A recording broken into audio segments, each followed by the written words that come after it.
మంగళగిరిలో ప్రారంభించిన ప్రజా దర్బార్ని రాష్ట్రంలో ఆయన ఏ ఊరు వెళ్ళినా ఏ పని మీద వెళ్ళినా అదొక కార్యక్రమంగా పెట్టున్నారు. ఆయన ప్రజా దర్బార్ నిన్న విశాఖపట్నం కోర్టు వాయిదాకు వెళ్ళినప్పుడు కూడా ఆ సందర్భంగా కూడా ఆ రోజు ఉదయం ప్రజా దర్బార్ నిర్వహించారు.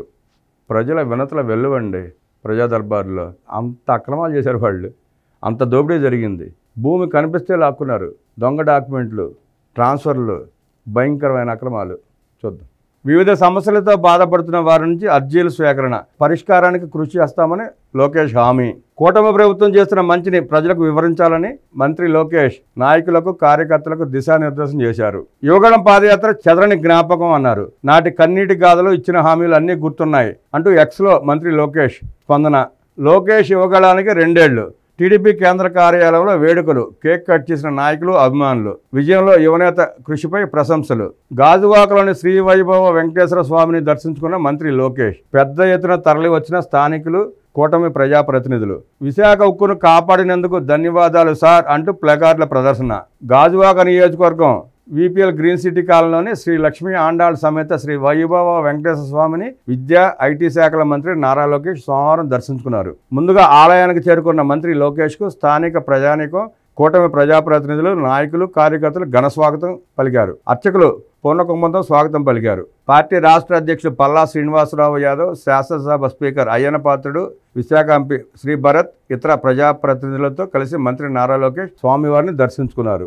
యువగళం పాదయాత్రకు 2 ఏళ్లు.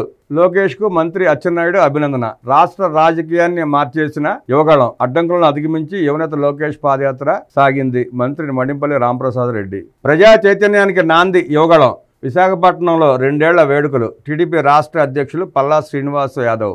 యువగళం పాదయాత్ర ప్రారంభమై 2 ఏళ్లు పూర్తయిన సందర్భంగా విశాఖపట్నం టీడీపీ కార్యాలయంలో సోమవారం ప్రత్యేక కార్యక్రమం జరిగింది. ఈ సందర్భంగా 60 కిలోల భారీ కేక్ కట్ చేశారు. టీడీపీ రాష్ట్ర అధ్యక్షులు పల్లా శ్రీనివాసరావు యాదవ్ మాట్లాడుతూ పాదయాత్ర రాష్ట్ర రాజకీయాల్లో విప్లవాత్మక మార్పు నాంది పలికిందన్నారు. పాదయాత్ర మొత్తం 97 నియోజకవర్గాల్లో కొనసాగగా 90 నియోజకవర్గాల్లో టీడీపీ అఖండ మెజార్టీ సాధించిందన్నారు.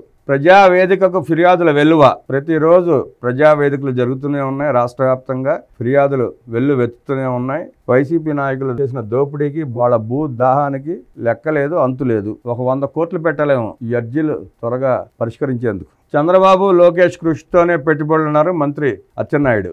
3.5 ఏళ్లలో వంతెనలు పూర్తి చేస్తాం. పెదపలకలూరు ఎల్వి నెంబర్ 6కు గ్రీన్ సిగ్నల్. నిర్మాణానికి 41 కోట్ల నిధులు మంజూరు. పక్కా ప్రణాళికతో గుంటూరు నగరాభివృద్ధి. కేంద్ర సహాయ మంత్రి పెమ్మసాని చంద్రశేఖర్ వెల్లడి. దావోస్ పర్యటన చంద్రబాబు విజన్కు నిరసన అన్నారు అజీజ్. పర్యాటక రంగంలో భారీగా పెట్టుబడులు. 1217 కోట్లతో 8 పర్యాటక ప్రాజెక్టులు. విశాఖ ప్రాంతీయ సదస్సులో కుదిరిన ఎంఓయూలు. తద్వారా 2567 ఉద్యోగాల కల్పన. మంత్రి కందుల దుర్గేష్ వెల్లడి. అరకు చలి ఫెస్టివల్ బ్రోచర్ విడుదల చేశారు మంత్రి కందుల దుర్గేష్ గారు.